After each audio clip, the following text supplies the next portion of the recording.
Hey YouTube, this may not be directed toward really preppers in general, but there certainly are preppers that believe this stuff that I'm about to speak. Survivalists as well. There's people that are into bushcraft that are they overestimate their abilities, and I mean, we all do this to some degree because we kind of have an ideology of what we can handle, and we typically don't test our full capabilities, and we don't really know what we're capable of, so we estimate. And while that's not always the worst thing, because you probably don't want to actually have a real survival situation to test your capabilities, but when we estimate, we tend to estimate in our favor. This is a very common thing, actually. And so you look at any kind of survival show, people say, oh, I could last a whole year in the wilderness. And after 2 weeks, they're crying and wanting to get home. Or they're starving to death. And that's the point that we're going to talk about today real briefly, and this very small commentary, maybe even a monologue, if you will, of people overestimate their abilities to create calories or to harvest calories in the natural environment, even in their own local environment. People don't have that type of knowledge or that well of information that they can pull from. And what happens is you have these people who say, oh, I'll just live off the land. I'll do some snaring and hunting and trapping and fishing. The fishing thing might be a lot more legit for most people, but people talk about, I'll just shoot birds out of the air, and I'll catch lizards and roast them, and I'll just go and eat leaves and grass, and I'll be just fine. I'll have plenty of calories. The real reality is there's a lot of foods in the natural world that we just don't digest well, or not at all. And so to be in a pipe dream, if you will, and think that you can just go out in the woods, why don't you try it yourself? Go out in the woods with nothing but a bottle of water for 2 days. Seriously. Especially if you live in a temperate region, you can go out there. Maybe it's like on a mild day during the summer. And since we're at the end of the summer now, here in 2016, at the time of filming, maybe that's what you should do. Yeah, this is a perfect time to test your capabilities without having extreme temperatures.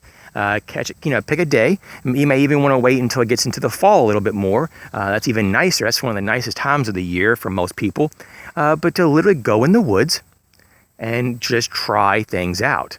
And what you'll find is if you don't have any resources with you, things get really hairy really quick. Typically after the first day, or if you can even get through the first day without having your stomach all rumbling, especially if you didn't eat anything, and that's what you probably should do. You should just wake up that day when you start this and not have breakfast. Simply just grab your bottle of water so you won't have any kind of emergency hydration issues, in the very early onset here, and literally just go out in the woods. You may want to bring a fixed blade knife or maybe a tarp. I don't know. But I think it would be, pretty practical, especially if it's in a temperate region and it's not storming, it's not freezing cold, and it's not super hot, and there's no life-threatening issues. Just go out in the woods and see if you can find calories for 2 days, And I'm not saying you can't come back to your house, especially if you may have property like I do, and you can go out and you can come back to your home. Just don't cheat. Don't eat anything in the cupboard. Don't make any food. Basically, whenever you get hungry, go back in the woods. Or if you can stay in the woods, it's even better. But see how long you can last eating twigs and leaves and grass, and trying to catch that, that rare salamander or that squirrel that you're trying to catch with your bare hands. And you're going to see real quick that there's a massive illusion that you have. Most people have it. I even had it pretty hardcore when I was starting prepping many years ago. I don't want to say how long because it's embarrassing how old I am, but it's one of those things that if you can just say to yourself, this is the reality, and that civilization, the only real reason, in my opinion, that we've been able to grow in population like we have is because the infrastructure, the food service and the food infrastructure, the harvesting and the growing of food. Unfortunately, there's a lot of bad foods that are grown, like GMO foods. But let's just say, though, that because of all of the production of food and the modern ways of manufacturing, even though they're not somewhat healthy, most of them aren't, I don't think, you have this ability to feed more people, therefore you can sustain more people, and so forth. And if we didn't have this system, it's kind of a global system, really, you would have massive hardship, and the population would start to dwindle on its own because it's not sustaining, So I'm not saying that people can't sustain themselves. But if you don't have land and you don't have the ability to grow gardens or have any kind of animals that you can raise and basically use them as a food source, like chickens with eggs, cows with milk or beef, or all these things, then how are you going to get your calories? How are you going to get your complete proteins? This is a challenge. Now, there's some people who say, well, hey, man, I live in the tropical zone, and there's all kinds of critters running around, and there's all kinds of coconuts that I can just pick, and bananas and all this. Hey, that's great. That's really great. But a lot of people don't live in those environments, and even in those environments, they say that actually the jungle is one of the most harsh environments out there. That would seem to be kind of contrary to people's beliefs. It's not that there aren't food sources in the jungle, obviously. But for humans, what they found is that there's very few that we can eat, and you have to really know where to go to get it. A lot of these food sources are way up in the canopy, and there's a lot of other animals that take advantage of those food sources, so they're not just laying around. So yes, there's ways to survive, but it is a much, much more difficult task than you would imagine. I mean, you can pretty much survive almost in any place in the world, and people literally do. I mean, there are people who live in the Arctic, There are people who live in the desert, as we know, people who live in the jungle. There's people everywhere on the globe. It's amazing how adaptable we are, but you have to have that specialized knowledge. Otherwise, you're going to freaking die. Because just like having this idea that you can just go and do something when it's not based on facts and you just make up things, I can't tell you how many videos I've seen of this. I can't even tell you how many family members I've heard over the years. Oh, I'll just, take my 44 Magnum and go out in the woods and harvest me a couple deer and I'll be set for a few weeks. Well, do you even have the means to salt it, and dry the meat? Do you have a way to preserve it? You don't have any refrigeration if the grid was down, and so forth. And so people forget the reality of the situation when there's an actual grid down or there's an actual long-term calamity, that the infrastructure is just not there. And so remind yourself, test yourself. That's why, even though it sounds a little silly that some of the preppers do this, but they turn off their electricity for a few days or even a week.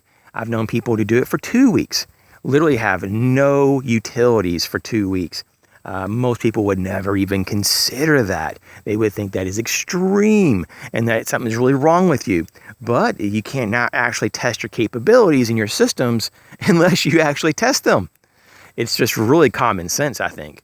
And so you may say, well, why would you want to burn up some of your resources in your preps? Because it could be a little bit more expensive to do that than actually just use the utilities that are functional. Yes, it comes at a small price, though. It's not that expensive to cook meals on your stove or, or your camp stoves or whatever, or do other means. I mean, yes, there are some drawbacks, maybe on a financial level, but if that's big enough of an issue that keeps you from doing it, just pull back more. Just do it for like 5 days or a week instead of 2. Find that sweet spot of what you can afford. But if you don't test anything, just like I know people who literally, I see this in videos sometimes, their multi-tool is still in the packaging, or it's still in the wrapping. I just don't understand, do they even know their multi-tool is functional? It could be a broken multi-tool. Manufacturers have, quality problems. Everyone does. And in the rare case, you might have a broken tool. And here you go, in an emergency, you rip it open and the blade is broken, or it's dull as hell and you don't have any way to cut anything.